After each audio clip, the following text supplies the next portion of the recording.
Hello అందరికి welcome back to Dolly dumplings. ఇవాళ video వచ్చేసి గుత్తి వంకాయ కర్రీని ఎలా చేసుకోవాలో ప్రాసెస్ ఏందో చూసేద్దాము.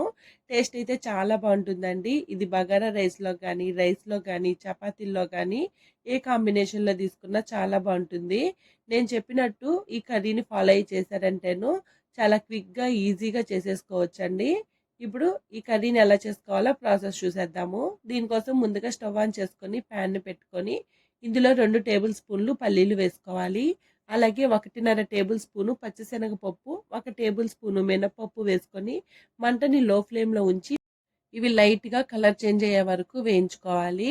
ఇలా కలర్ చేంజ్ అయిన తర్వాత ఇప్పుడు ఇందులో 1 టేబుల్ స్పూను ధనియాలు, చిటికెడు మెంతులు, అలాగే 1/2 టేబుల్ స్పూన్ జీలకర్ర వేసుకోవాలి. మెంతుల్ని మరీ ఎక్కువ వేసేసుకోవద్దండి, కర్రీ చేదొచ్చే ఛాన్సెస్ ఉంటుంది. అలాగే వీటిల్ని లైట్గా కలర్ చేంజ్ అయ్యే వరకు వేయించుకోవాలి. మరి మాడిపోయాయంటే టేస్ట్ అనేది చేంజ్ అయిపోతుంది. ఇలా వేగిన తర్వాత ఇందులో 1 ఇంచు ఎండు కొబ్బరిని చిన్న చిన్న ముక్కలుగా కట్ చేసి వేసుకోవాలి. ఎండు కొబ్బరికి బదులు ఎండు కొబ్బరి పౌడర్ను కూడా యూజ్ చేయొచ్చు. ఇలా వేగిన తర్వాత ఇప్పుడు ఇందులో 1 టేబుల్ స్పూను తెల్ల నువ్వుల్ని వేసుకోవాలి. నువ్వులు వేగడానికి ఎక్కువ టైం పడదండి, 1 సెకండ్ అలా ఫ్రై చేసుకుంటే సరిపోతుంది. ఇలా వేగిన వీటిల్ని స్టవ్ ఆఫ్ చేసుకొని ఒక ప్లేట్లోకి తీసుకొని వీటిల్ని పూర్తిగా చల్లారిన తర్వాత ఒక మిక్సీ జార్ని తీసుకొని మనం వేయించి పెట్టుకున్న మసాలా దినుసుల్ని మిక్సీ జార్లో వేసుకోవాలి. అలాగే ఒక చిన్న సైజు ఉసిరికాయ అంతా చింతపండుని వేసుకోవాలి. ఇందులోనే 1.5 టేబుల్ స్పూన్లు కారం, అలాగే 1 టేబుల్ స్పూన్ గల్లుప్పు వేసుకొని మూత పెట్టుకొని కాస్త బరక ఉండేలాగా మిక్సీ పట్టుకోవాలి.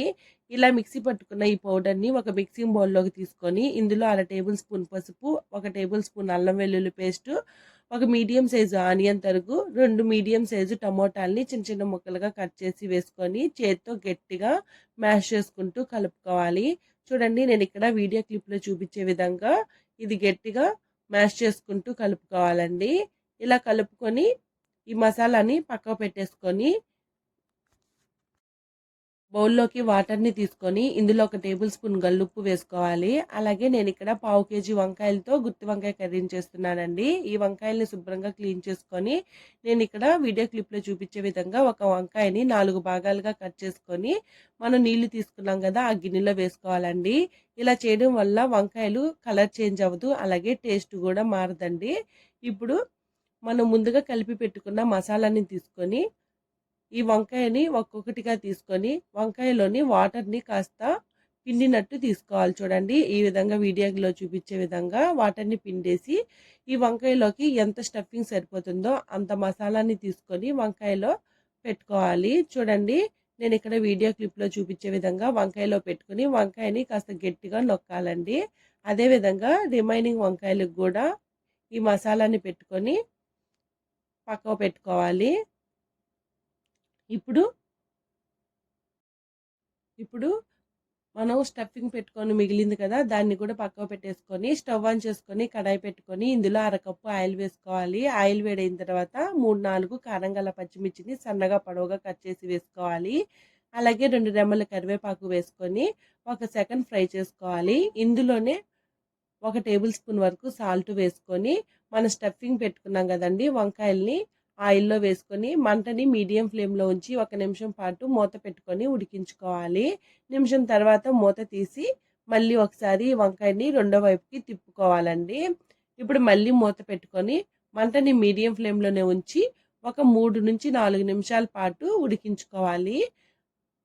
ఇలా 3 నిమిషాల తర్వాత మూత తీసి మళ్ళీ రెండో వైపుకి తిప్పుకొని ఈ వంకాయల్ని ఉడికించుకోవాలండి.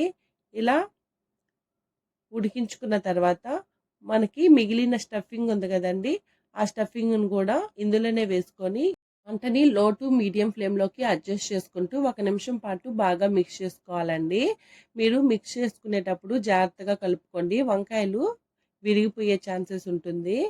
ఇప్పుడు ఇలా కలుపుకున్న తర్వాత ఇందులో 1 గ్లాస్ నిండా వాటర్ని వేసుకొని ఒకసారి బాగా కలుపుకోవాలి. అలాగే మీకు ఈ వంకాయ కర్రీ చేసుకోవడానికి అసలుకి టైం లేనప్పుడు మీరు కుక్కర్లో కూడా చేసుకోవచ్చండి. కుక్కర్లో పెట్టుకొని మూత పెట్టుకొని మంటని మీడియం ఫ్లేమ్లో ఉంచి 1 విజిల్ వచ్చే వరకు ఉడికించుకుంటే సరిపోతుంది.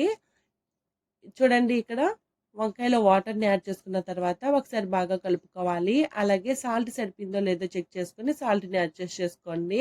మూత పెట్టుకొని మంటని మీడియం ఫ్లేమ్‌లో ఉంచి ఒక 5, 6 నిమిషాలు ఉడికించుకోవాలండి. ఈ 5, 6 నిమిషాల్లో మధ్య మధ్యలో మూత తీసి కలుపుతూ ఉడికించుకోవాలి. మీరు అలాగే వదిలేసారంటేను అడుగు మాడిపోయే ఛాన్సెస్ ఉంటుంది. చూడండి ఇక్కడ కర్రీ అంతా ఉడికిపోయి ఆయిల్ సెపరేట్ అయింది కదా! అప్పటి వరకు ఉడికించుకోవాలి. అలాగే నాకు ఇక్కడైతే వంకాయ కూడా ఆల్మోస్ట్ ఉడికిపోయిందండి. ఇప్పుడు మళ్ళీ మూత పెట్టుకొని మంటని అడ్జస్ట్ చేసుకుంటూ ఉడికించుకోవాలి.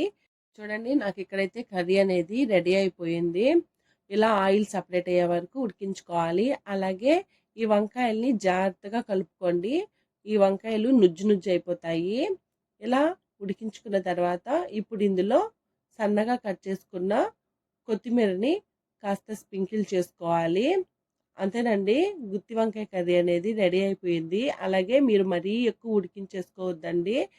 కర్రీ అనేది చల్లారిన తర్వాత గట్టిపడిపోతుంది. దానికోసమే కాస్త పలచగా ఉన్నప్పుడు దించుకోండి. నాకైతే ఇక్కడ పర్ఫెక్ట్‌గా కన్సిస్టెన్సీ రెడీ అయిపోయింది. అంతేనండి. ఇంక స్టవ్ ఆఫ్ చేసేసుకోవడమే. దీన్ని వేడి వేడిగా సర్వ్ చేసుకోవడమేనండి. చూసారు కదా! గుత్తి వంకాయ కర్రీని ఎలా చేసుకోవాలో ప్రాసెస్ ఏందో. ఈ వీడియో మీకు నచ్చితే లైక్ చేయండి, షేర్ చేయండి, కామెంట్ చేయండి. అలాగే మరిన్ని రెసిపీస్ కోసం డాలీ డంప్లింగ్స్ ఛానల్‌ని సబ్స్క్రైబ్ చేసుకోండి. Thank you for watching.